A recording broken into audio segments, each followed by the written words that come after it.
Arratsaldeon guztioi, gaur Euskal Herria zuzenetik lurralde busek izan dituen ordutegi aldaketei buruz hitz egingo dizuegu.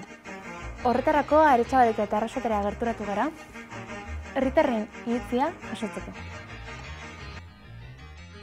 Jadanik igaro dira aste batzuk lurralde buzen ordutegiak aldatu izan direnetik. Honek eraginak izan ditu eta keskak eta estasunak eragin izan ditu herritarron artean. Horregatik gaur Aretxabaletara etorri gara, herritarron iritziak jakiteko.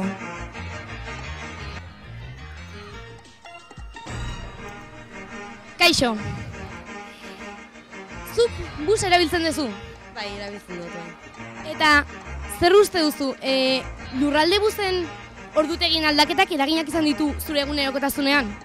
Ba, adibidez, lurralde busan aldaketak eragina izan daue, baina onerako. Zoin adibidez jarri daue autobus gehiago. Orduen nik eskoitzan ikasten dutenez, askotan hartzen dut autobusa, eta hartzen dutenean oin jarri daue gehiagotan, orduan hobeto. Baina adibidez leku aldaketak txarto.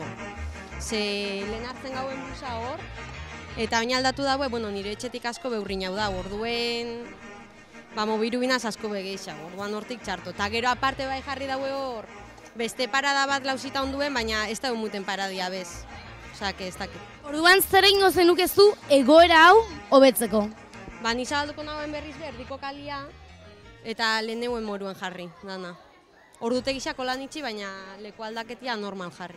Bueno, esan daiteke, neska honek esaten duen moduan, aldaketa onerako izan dela, ez? Ordutegi aldetik bai. Ezer naiteke? Izena? Maialen. Inoa, Maitane. Ainoa. Ba, eta zuk uste duzu, ba, ez dakite, lurralde buzek izan dituen ordutegien aldaketak eragina izan dutela zure egunerokotasunean? Bai, euki daue. Adibidez nik ikasten dut eskoitzan, eta ontxe ordutegi aldetik ordutegi gehiago daz. Ba, ez dakit zoetxik aldatu dauen, baina kaos badala, seguro, vamos. Ze, bi aldiz hartu dut autobusa, eta bisetan ez dauko izidiru, jarte zaben orduakin, ordutegi zaben ez interneten, ez inun. Bueno, nik uste dut aldaketak oso txarto da zela.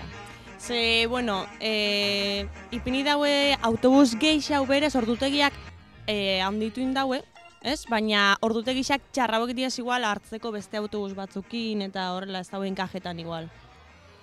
Bueno, oso ondo deritzot, uste dudelako transporte publikoa bultzatu behar dela, eta orduen ordutegi zabaltze honekin uste dut aurrera pauso bat izan dela. Bueno, eta zuk zer egingo zenuke egoera hau nolabait aldatzeko, zer egingo zenuke?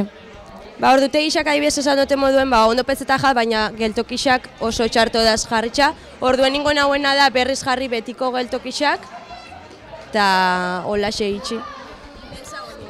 Igual lehen ordutegia jarri. Baina, klaro, ez dakit, guk ezin dobin ez ebez, baina berez eurak pentsetan daue abo berako izan dela, baina nik uste dut danok bastante desados gazelak horrekin. Antolakuntza falta nabari ezu. Bai, bastante. Bueno, mila esker, hau izan da guztia. Eskerrik asko, Naomi. Orain, Arrasatera goaz, hango egoera zertuko. Bueno, bai, Andre, hemen Arrasaten gaude, eta hemen berdina gertatu da autobusekin. Eta hortaz hitz egiteko hemen dugu Irene Torregrosa. Kaixo, Irene? Kaixo. Zer kezat dituzu lurralde buzi buruz? Ni oso azarrenago, ze hasteko ordutegiarekin.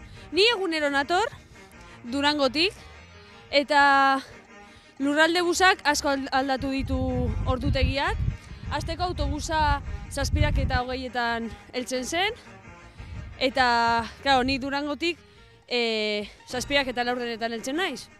Eta, claro, bertara heltzen nintzenean, autobusaia pasatu egiten zen, eta 10etan heltzen zen, gero beste egun batzuetan terdietan, eta azkenean deskontrol handia dago. Eta ez daude adostuta Bizkaia busekin, osea, ez daude koordinatuta. Eta horregaitik azkenean faena bat da, ze inoiz ez dakigu ordutan etorriko dan justu. Orduan, hori bastante rollo da guretzako. Eskerrik asko Iranzu, ikusi dugunez, Arrasateko aldaketak ez dira onerako izan. Hauxe izan da guztia lagunak, mila esker eta hurrengora arte.